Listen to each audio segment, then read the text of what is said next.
It actually started out as a humble thought when I went to go eat barbecue with my family. It's like, you know what? What if I made ramen shop in this place and create a regional ramen that's Texas? And that was like in my head for a long time. And then my friend hit me up one day. He's like, hey, we got a barbecue place that's available if you want to come take a look. I was like, all right. So from then, I was like, okay, well, I would love to create a Texas ramen, but I would like to also tell this, other side of the story, which is different aspects of Japanese food. I could smoke meats. I could, do Japanese style barbecue, which is like the skewers, the yakitoris and stuff like that. So how can I do that? And the vehicle was izakaya. Izakaya in Japan is a place for people to come and enjoy their time with each other. Very much like a bar or a pub. It's an environment where it's supposed to simulate a sort of home environment, or an environment where you can let loose.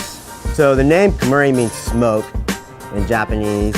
We're going to be smoking meats in the tradition of Texas style, using post oak. So we'll have smoked brisket, we'll have some other smoked meats, and also just kind of maybe little seasonings or something that are thrown into it to make it Texas, but staying true to izakaya with the concept and still having some izakaya classics.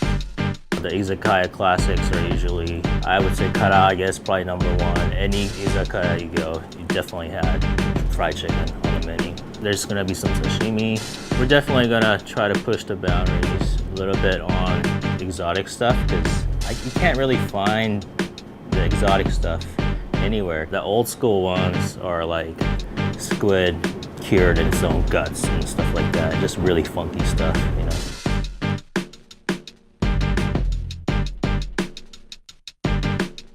So the concept is pretty unique. It's kind of a mashup of the two cultures, I guess, Texas and Japan. I'm very influenced by barbecue cooking too, because growing up, instead of smoking meats in the backyard, we used to smoke fish. So we're gonna do some smoked fish dishes. That's kind of, it's Texas, but Japanese at the same time. And I'm also excited people try my own take on regional ramen, which is, the Texas ramen. It's beef bone based, so it's beef soup instead of pork. We get the femur bones. We smoke the bones and vegetables in the smoker until they get nice, smoky, aromatic flavor, and then we actually create soup. So this is my thought of, what if there's a ramen that was originated in Texas? When you come to izakaya, it's very casual. Snack on a couple things, have a drink, have some conversation, order a couple more items, have some drinks. There's no rush. People typically start with beer drinking izakaya, and then you move on to maybe sake or shochu. Shochu is Japanese grain spirit, almost like a vodka, but vodka you can't really taste the original grain, versus shochu, you could definitely taste the original form of it. One of my favorite drinks is chuhais. Chuhai, I believe, is like citrus juice and sochu.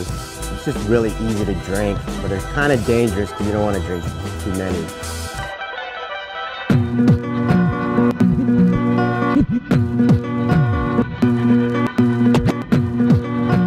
I wanted to create a Texas version of izakaya. It's almost like influences that I got from growing up here in the States, but born in Japan. So essentially, it's kind of my story of putting two together.